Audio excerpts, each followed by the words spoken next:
एक समय की बात है। एक छोटे से राज्य में कालू झीमर नाम का एक मछुआरा रहता था। उसका काम था रोजाना तालाब से मछलियां पकड़ना और उन्हें बाजार में बेचना। दिन भर की कमाई से वो अपने परिवार का पेट पालता था। समय का पहिया घूमा और खुशियों को ग्रहण लग गया। देखते ही देखते राज्य के सारे तालाब सूख गए। अब पानी में न तो लहरें थीं, न ही मछलियां। कालू घंटों जाल फेंकता, पर हाथ आती तो सिर्फ निराशा। अब क्या करूं? रोज हाथ खाली लौट आता हूं। घर में बच्चों को क्या खिलाऊंगा? सूरज ढल रहा था और उसके साथ कालू की उम्मीदें भी। वो भारी कदमों से अपने घर की ओर चल पड़ा। कालू के घर पहुंचते ही उम्मीद से वो पत्नी पानी लेकर आई। क्या हुआ जी? आज भी कुछ नहीं मिला? पूरा तालाब सूख गया है भगवान। जहां कल तक थोड़ा कीचड़ गीला था, आज वहां भी जमीन फट गई है। आज तो बगुले और कछुए भी गांव छोड़कर जा रहे हैं। तो अब हम क्या करेंगे? घर में अनाज का एक दाना नहीं बचा। बच्चे कब तक पानी पीकर सोएंगे? मैंने फैसला कर लिया है, अब इस गांव में हमारे लिए कुछ नहीं बचा। अगर हम यहाँ रहे तो भूख हमें खा जाएगी। सोच रहा हूं पड़ोसी राज्य चलते हैं। सुना है वहां का राजा धर्मपरायण है, वहां की झीलें भरी हैं। शायद मेरे जाल को वहां काम मिल जाए। पड़ोसी राज्य? पर जी, अपना घर छोड़कर? ये हमारी पुश्तैनी जमीन है। आपके दादा परदादा यहीं रहे। हमारी शादी होके मैं इसी घर में आई थी। इस आंगन को छोड़कर कैसे जाएंगे? घर? पगली, घर दीवारों से नहीं, पेट की आग बुझने से चलता है। मुझे भी मोह है इस मिट्टी से, पर क्या इस मोह में अपने बच्चों को अपनी आंखों के सामने सूखते हुए देखूं? बोलो, क्या तुम देख पाओगी मुन्ने को भूख से तड़पते हुए? नहीं देख पाऊंगे। कलेजा फट जाएगा मेरा। तो फिर पत्थर दिल कर लो। हमें जाना होगा। जान है तो जहान है। अगर जिंदा रहे तो शायद कभी वापस आ जाएं, पर अभी के लिए ये गांव हमारे लिए शमशान बन चुका है। आप ठीक कहते हैं। बच्चों की जान से बढ़कर कोई जमीन नहीं। जहां आप, जहां बच्चे, वही मेरा घर। मैं आज रात ही तैयारी कर लेती हूँ। हाँ, जो भी थोड़ा बहुत जरूरी सामान है रख लो। और सुन, वो पुराना संदूक मत खोलना। भारी सामान हम नहीं ले जा पाएंगे। सिर्फ वो रखो जिससे जान बच सके। और इस तरह भूख से बेबस वो परिवार एक अनजान सफर की ओर निकल पड़ा। बच्चे भूख और प्यास से बेहाल थे। बापू, अब और नहीं चला जाता। बहुत प्यास लगी है। क्या हम थोड़ी देर रुक नहीं सकते? बस बेटा, थोड़ा और। देखो वो सामने एक बड़ा पेड़ है। वहाँ छांव भी होगी और शायद पास में पानी भी मिल जाए। जी, पानी तो कब का खत्म हो गया। बच्चों का गला सूख रहा है। इस बंजर रास्ते में पानी कहाँ मिलेगा? भगवान पर भरोसा रखो। वो चींटी को भी दाना देता है, हमें प्यासा नहीं मारेगा। चलो उस पेड़ तक चलो। उम्मीद की एक किरण उन्हें उस पुराने बरगद के पेड़ के नीचे ले आई। वहाँ एक कुआं तो था, पर पानी निकालने का कोई साधन नहीं था। बापू देखो, वो रहा कुआं। हाँ चलो, यहाँ पानी मिल जाएगा। कालू ने अपनी सूझबूझ और मेहनत से कुएं से पानी निकाला। पहले अपने प्यासे बच्चों और पत्नी को पिलाया और फिर खुद अपनी प्यास बुझाई। अमृत जैसा पानी पीकर उनके शरीर में थोड़ी जान आई। मंजिल अभी दूर थी, इसलिए उन्होंने विश्राम किए बिना ही आगे बढ़ने का फैसला किया। चलते चलते वे नए राज्य की सीमा पर बने एक बाजार में पहुंचे। बाजार सजा हुआ था, लेकिन वहां के लोगों के दिल पत्थर के थे। भाई साहब, बच्चे 2 दिन से भूखे हैं। क्या थोड़ी सी बची कुची मिठाई या रोट मिल सकती है? मेरे पास अभी पैसे नहीं हैं, पर मैं मेहनत करके चुका दूंगा। कालू की विनती उस व्यापारी के कानों पर जू तक नहीं रेंगी। उसने कालू की मजबूरी का मजाक उड़ाया। चलो चलो आगे बढ़ो, यहाँ कोई धर्मशाला नहीं है। पैसे नहीं है तो बाजार में क्यों आए, मुफ्तखोर कहीं के। उस व्यापारी ने कालू के आत्मसम्मान को चोट पहुंचाई थी। उसकी आंखों में एक अजीब सी चमक आ गई थी, अपमान और गुस्से की। देखना, एक दिन मैं इतना कमाऊंगा कि कोई मेरे बच्चों को भूखा नहीं देख पाएगा। चाहे जैसे भी हो, पैसा तो मैं कमा कर रहूंगा। सूरज ढलते ढलते वे नए राज्य के पास पहुंच गए। वो देखो सामने, वही है वो नया राज्य। सुना है वहां का राजा बहुत दयालु है। हे भगवान, बस अब हमारे दुख भरे दिन बीत जाए। कालू और उसका परिवार राज्य में दाखिल हुआ। रहने के लिए कालू को नगर से बाहर एक खाली झोपड़ी दिखाई दी।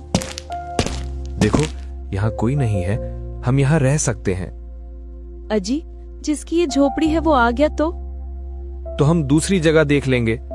जब तक कोई नहीं आता हमें यहीं रहना पड़ेगा। ठीक कहा आपने। सिर छिपाने को छत तो मिल गई, लेकिन पेट की आग अभी भी धधक रही थी। उस झोपड़ी के अंधेरे में एक माँ अपनी ममता और मजबूरी के बीच जूझ रही थी। पोटली में बस एक सूखी रोटी बची थी। ये लो, थोड़ा सा खा लो, सुबह से सिर्फ पानी पिया है आपने। और तुम क्या हवा खाकर जियोगी? माँ हूँ, मुझे भूख नहीं लगती जब तक बच्चे और पति का पेट न भरा हो। तुम खा लो, तुम्हें ताकत चाहिए, कल काम ढूंढना है। पत्नी का त्याग देखकर कालू का दिल भर आया। उसने वो निवाला वापस पत्नी के हाथ में रख दिया। नहीं, ये तुम खाओ। अगर मैं अपने परिवार के लिए 2 वक्त की रोटी भी नहीं जुटा सकता तो मेरा निवाला गले से नीचे नहीं उतरे ना। कालू अब और बर्दाश्त नहीं कर सकता था। उसने फैसला कर लिया कि वो खाली हाथ नहीं बैठेगा। मैं बाहर जा रहा हूँ, देखता हूँ कुछ काम मिल जाए तो। अरे, अब कहाँ जाओगे? शाम हो रही है, अनजान शहर है। अनजान है तो क्या हुआ? पेट की आग तो हर शहर में एक जैसी होती है। मैं अभी बाजार की तरफ जाता हूँ, कोई ना कोई काम, कोई मजदूरी, कुछ तो मिलेगा। पर अभी सुबह चले जाना। गरीब के पास कल का इंतजार करने का वक्त नहीं होता भाग्यवान। अगर आज रात कुछ नहीं लाया तो कल सुबह इन बच्चों का चेहरा नहीं देख पाऊंगा। दरवाजा अंदर से बंद कर लो, मैं खाली हाथ नहीं लौटूंगा, वादा करता हूं। कालू ने पत्नी को भरोसा दिलाया और अंधेरे रास्तों पर निकल पड़ा।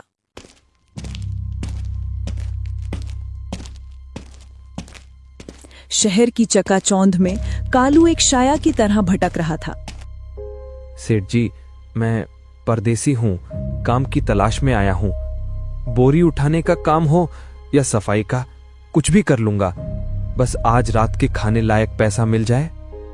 अरे भाई, यहाँ पहले से ही 10 मजदूर बैठे हैं और तुम परदेसियों का क्या भरोसा, कल को चोरी करके भाग गए तो? चलो आगे बढ़ो। सेठ जी, मैं चोर नहीं हूँ, मेरे छोटे बच्चे हैं। कहा ना आगे बढ़ो, धंधे का टेम खराब मत करो। समाज ने उसे काम देने से मना कर दिया। भूख और अपमान ने मिलकर कालू को शहर से दूर जंगल की तरफ धकेल दिया। कालू चलते चलते एक शांत झील के किनारे पहुंचा। वहां का नजारा देखकर वो दंग रह गया। ये देखकर कालू ने एक राहगीर को रोका और उससे बातें की। भाई, यहाँ मछलियां तो बहुत हैं, क्या कोई इन्हें पकड़ता नहीं? अरे भाई, यहाँ राजा ने मछलियाँ पकड़ने पर सख्त मनाही कर रखी है। वो कहते हैं कि हर जीव को जीने का हक है। राहगीर तो चला गया, लेकिन कालू की नजरें उन मोटी मछलियों पर अटक गईं।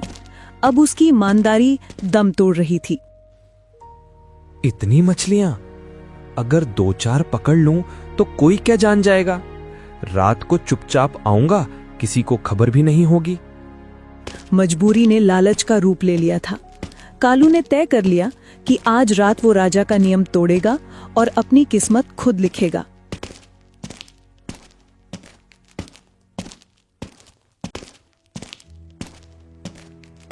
रात गहरा चुकी थी। कालू थका हारा घर लौटा, लेकिन उसके दिमाग में एक खतरनाक योजना चल रही थी। आ गए आप? कुछ काम मिला? काम तो नहीं, पर एक बात बतानी है। क्या हुआ? चेहरा क्यों उतरा है? यहाँ के राजा ने झील में मछली पकड़ने पर रोक लगा रखी है, लेकिन उस झील में इतनी बड़ी बड़ी मछलियां हैं कि अगर मैं 2-4 पकड़ लूं तो कई दिन का खाना हो जाएगा। आप ये क्या कह रहे हैं जी? राजा का नियम तोड़ेंगे? और कर भी क्या सकता हूं मैं? घर में अनाज नहीं, बच्चे भूखे हैं। जब तक कोई रास्ता नहीं मिलता, चोरी ही एक सहारा है। पर अगर पकड़े गए तो? इस राज्य के सिपाही बहुत कठोर हैं, जान भी जा सकती है। डरने से पेट नहीं भरता, समझी? कल रात को मैं झील पर जाऊंगा, बस कुछ मछलियां ही पकड़ लूंगा। पर ये रास्ता ठीक नहीं है जी। अब सही गलत सोचने का वक्त नहीं रहा, बस दुआ करना कि कोई देख ना ले। पत्नी की चेतावनी को अनसुना कर कालू ने अपना मन बना लिया। अगली रात वो अपना जाल लेकर चुपके से घर से निकल पड़ा।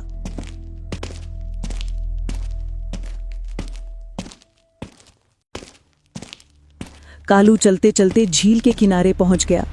उस रात बर्फीली हवाएं चल रही थीं। ठंड के मारे कालू की कपकपी छूट गई। यहां तो बहुत ठंड है, क्या करूं? तभी उसकी नजर पास पड़ी कुछ सूखी लकड़ियों पर पड़ी। ठंड तो हड्डियों तक घुस गई है, बस थोड़ी आग सेंक लूं, फिर जल डालता हूं। कालू ने लकड़ियों को इकट्ठा किया और आग जला दी। आग की गर्मी मिलते ही उसे थोड़ा सुकून मिला। यहां कोई नहीं है आसपास, बढ़िया मौका है। मौका देखते ही कालू ने अपना जाल उठाया और पूरी ताकत से झील के पानी में फेंक दिया। बस 2-4 मछलियां फंस जाएं तो कल बच्चों को पेट भर खाना दूंगा। अभी कालू मछली फंसने का इंतजार ही कर रहा था कि तभी उसे दूर से घोड़ों की टापें और हाथियों की चिंगाड़ सुनाई दी। ये कैसी आवाज? अरे ये तो राजा का काफिला लगता है। हाय राम, अब क्या करूं? पकड़ा गया तो गए काम से। कालू बुरी तरह घबरा गया। भागने का कोई रास्ता नहीं था। तभी उसके दिमाग में बचने की एक तरकीब आई। कोई उपाय? हाँ, एक तरकीब सूझी है।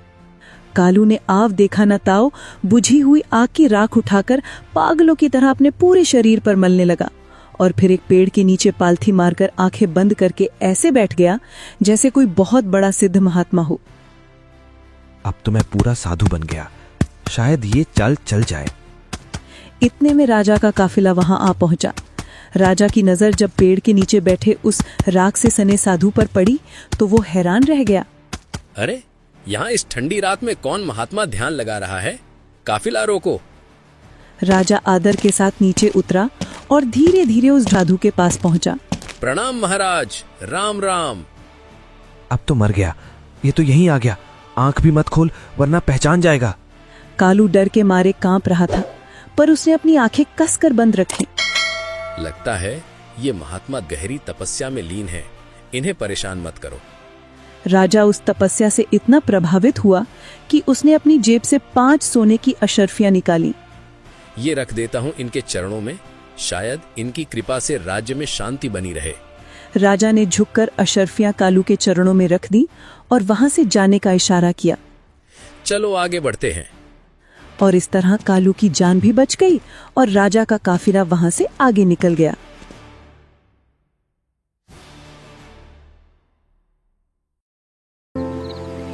रात बीत गई और सूरज निकल आया,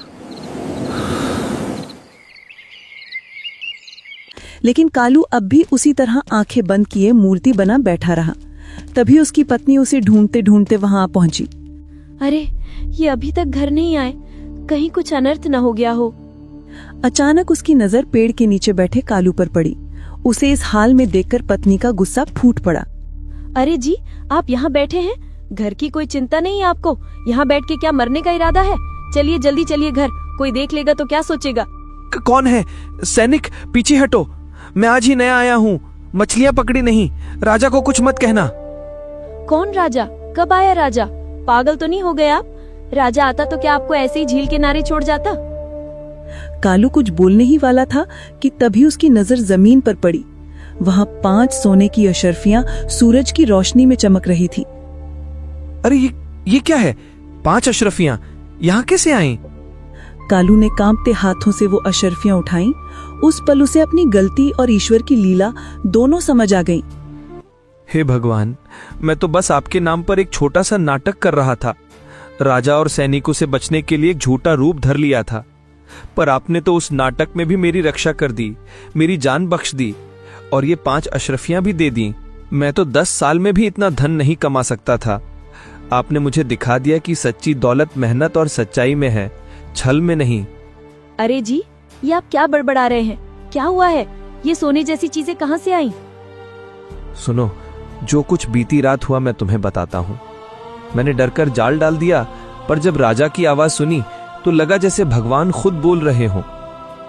और अब देखो, उन्होंने मुझे सिर्फ जीवन नहीं, ये 5 अशरफियां भी दी हैं ताकि मैं नया जीवन शुरू कर सकूं। सच कह रहे हैं आप? ये सब सच में हुआ? हाँ, यही सच्चाई है। आज से कालू अब वो लालची मछुआरा नहीं रहा। अब मैं चोरी, झूठ और लालच छोड़कर सच्चाई का रास्ता अपनाऊंगा। भगवान का नाम लेने से जो मिला वो पूरे जीवन में नहीं मिला जी। इस चमत्कार के बाद दोनों पति पत्नी घर लौट आए। कालू का मन बदल चुका था, लेकिन घर की गरीबी और पेट की भूख अभी भी वही थी। चलो, आखिरकार घर पहुंच ही गए। अब तो लग रहा है जैसे कोई सपना था। नहीं, सपना नहीं था, वो भगवान की लीला थी। देखो, ये 5 अशरफियां भगवान ने दी हैं। अब ये तुम्हारे जीवन भर का धन है। अब मैं मछलियां नहीं पकड़ूंगा, कभी नहीं। क्या कह रहे हैं आप? मछली पकड़ना छोड़ देंगे? बिना काम किए जीवन कैसे चलेगा? आज के लिए शायद खाना हो जाए, लेकिन कल? भगवान ने जब तक जिया रखा है तब तक रास्ता भी वही दिखाएंगे। अब मैं किसी की जान लेकर रोटी नहीं खाऊंगा। अब मैं पाप से कमाई नहीं करूंगा। और ये 5 अशरफियां कब तक चलेंगी? महीना, 2 महीना, फिर क्या करेंगे? क्या आप सोचते हैं भगवान रोज सोना बरसाएंगे? मुझे कुछ नहीं पता। आप कल से मछली ही पकड़ेंगे।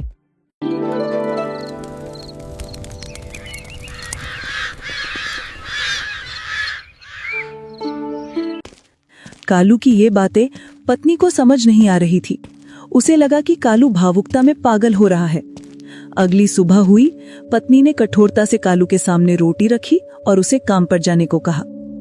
लो, रोटी खा लो और फिर झील पर जाओ। कल से कोई काम धंधा नहीं किया है। घर में अनाज भी खत्म होने को है। ठीक है, मैं जाता हूँ। कालू चुपचाप घर से निकल पड़ा, लेकिन उसके कदम झील की तरफ नहीं बल्कि जंगल की तरफ बढ़े।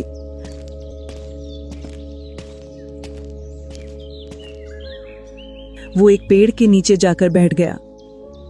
कितनी दूर तक चलूं? कहां तक भागूं इस जीवन से?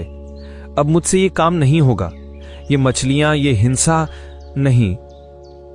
हे भगवान, आपने मुझे पाप से तो हटा दिया, पर अब राह कौन दिखाएगा? मैंने सुना है गुरु के बिना मोक्ष नहीं होता।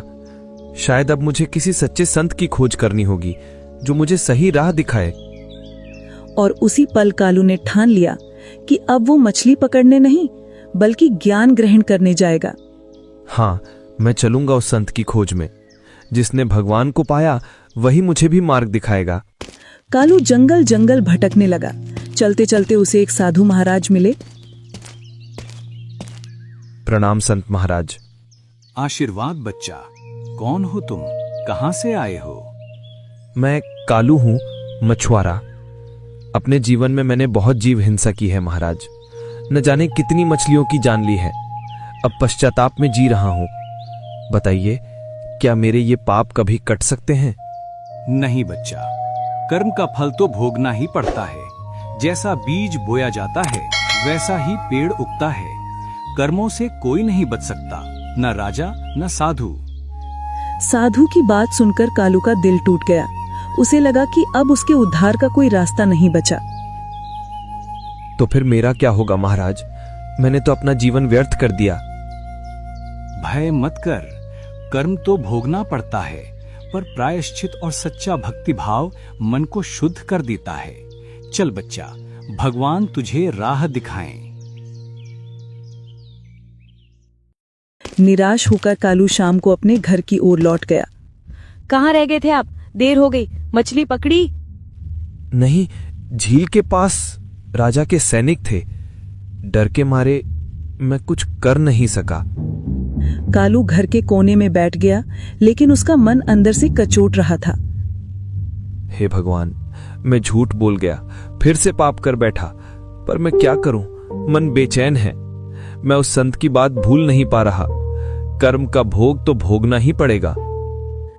इसी उधेड़ बुन में कई दिन बीत गए। कालू रोज निकलता, संतों को ढूंढता, पर हर जगह से उसे निराशा ही हाथ लगती।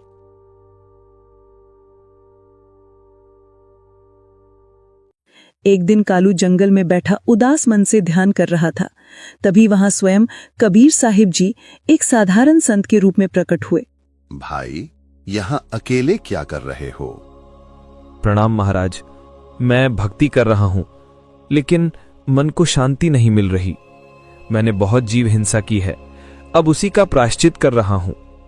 बेटा, भक्ति करना अच्छी बात है, परंतु बिना गुरु के की गई भक्ति व्यर्थ जाती है। गुरु बिना कोई भी जीव मोक्ष नहीं पा सकता। महाराज, आपकी बात सही है। मैंने बहुत संतों की खोज की, पर कोई भी ऐसा नहीं मिला जो मुझे सच्चा मार्ग दिखा सके। क्या आप मेरे गुरु बनेंगे? ठीक है बच्चा, मैं तुम्हारा गुरु बनता हूं, लेकिन शर्त यह है, जैसे मैं बताऊंगा वैसे ही भक्ति करनी होगी। तुम्हें सच्चे नियमों का पालन करना पड़ेगा। हाँ महाराज, मैं जैसा आप कहेंगे वैसा ही करूंगा। बस आप मुझे अपने चरणों में स्थान दीजिए। तो सुनो बेटा, अब से तुम जीव हिंसा नहीं करोगे, मछलियां पकड़ना छोड़ दो। सच्ची भक्ति वही है जिसमें किसी का कष्ट ना हो, और जो सच्चे गुरु से दीक्षा लेता है उसके पाप कर्म मैं स्वयं काट देता हूं। गुरु के मुख से पाप कटने की बात सुनकर कालू का रोम रोम खिल उठा। वो दौड़कर कबीर साहिब के चरणों में गिर पड़ा। महाराज, मैंने आज तक कई जन्म व्यर्थ किए, पर आज लगा कि भगवान स्वयं मुझ पर कृपा कर रहे हैं। अब मैं डटकर भक्ति करूंगा। उठो बेटा, सच्चा मार्ग कठिन नहीं, बस मन सच्चा होना चाहिए। चलो, अब मैं तुम्हें सत्संग सुनाता हूं। गुरु से ज्ञान पाकर कालू जब घर लौटा तो उसका चेहरा बदला हुआ था। आज उसके चेहरे पर डर नहीं बल्कि एक तेज था। आ गए, आज देर हो गई थी। कहाँ थे? मैं आज जंगल में था।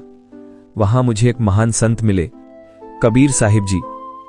उन्होंने मुझे सच्चा ज्ञान दिया, सच्चे जीवन की राह दिखाई। कबीर साहिब जी? और उन्होंने क्या कहा आपसे? उन्होंने कहा कि जीव हिंसा पाप है और गुरु बिना भक्ति व्यर्थ है। मैं सांसारिक जीवन को छोड़कर भक्ति के मार्ग पर चलना चाहता हूं। अब मुझे अपूर्ण मोक्ष नहीं बल्कि पूर्ण मोक्ष चाहिए। जी, क्या यही आपका अंतिम निर्णय है? हाँ, यही मेरा अंतिम निर्णय है। अब मैं किसी का अहित नहीं करूंगा, किसी जीव को कष्ट नहीं दूंगा। गुरु ने जो मार्ग बताया है अब उसी पर चलूंगा। कालू की दृढ़ता देखकर पत्नी की आंखों में भी आंसू आ गए। उसे एहसास हो गया कि उसका पति अब एक साधारण इंसान नहीं रहा। ठीक है जी, अगर यही आपकी सच्ची राह है तो मैं आपको नहीं रोकूंगी।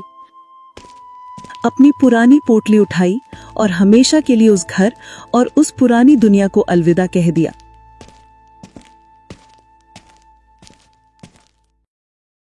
कालू की तपस्या इतनी बढ़ गई कि उसकी चर्चा तीनों लोकों में होने लगी। स्वर्ग में बैठे देवऋषि नारद भी इससे अछूते न रहे। अरे, ये कैसी उलझन है?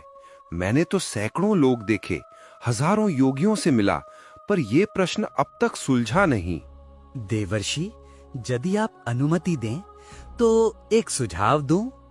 सुना है पृथ्वी लोक पर कालू झीमर नाम के एक महान संत रहते हैं। वे पहले मछुआरे थे, पर कबीर साहिब जी के शिष्य बनकर सिद्ध पुरुष हो गए हैं। कहते हैं उनकी साधना से स्वयं गंगा प्रवाहित होती है। कालू झीमर, अद्भुत है ये कि एक साधारण मछुआरा अब सिद्ध संत बन गया। चलो, कल ही पृथ्वी लोक चलकर उनसे मिलते हैं।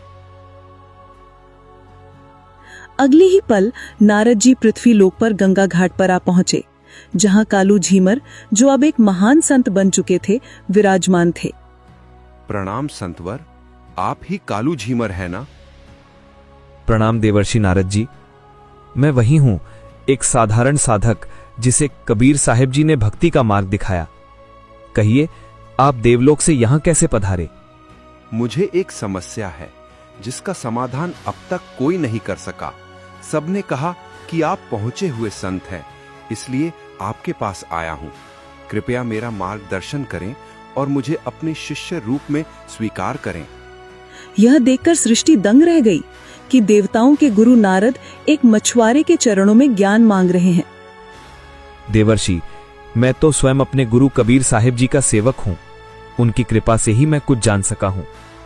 यदि आप सच में कल्याण चाहते हैं तो वही नाम जपिए जो उन्होंने मुझे दिया था। कृपया वो पवित्र नाम मुझे भी दीजिए संतवर।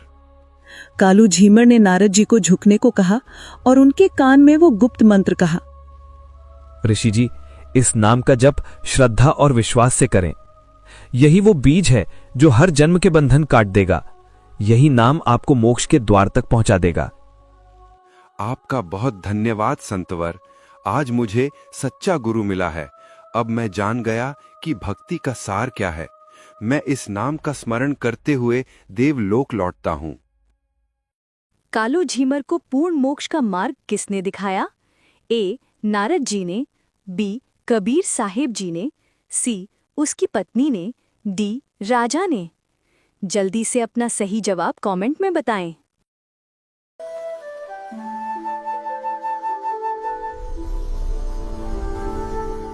Thank you for watching.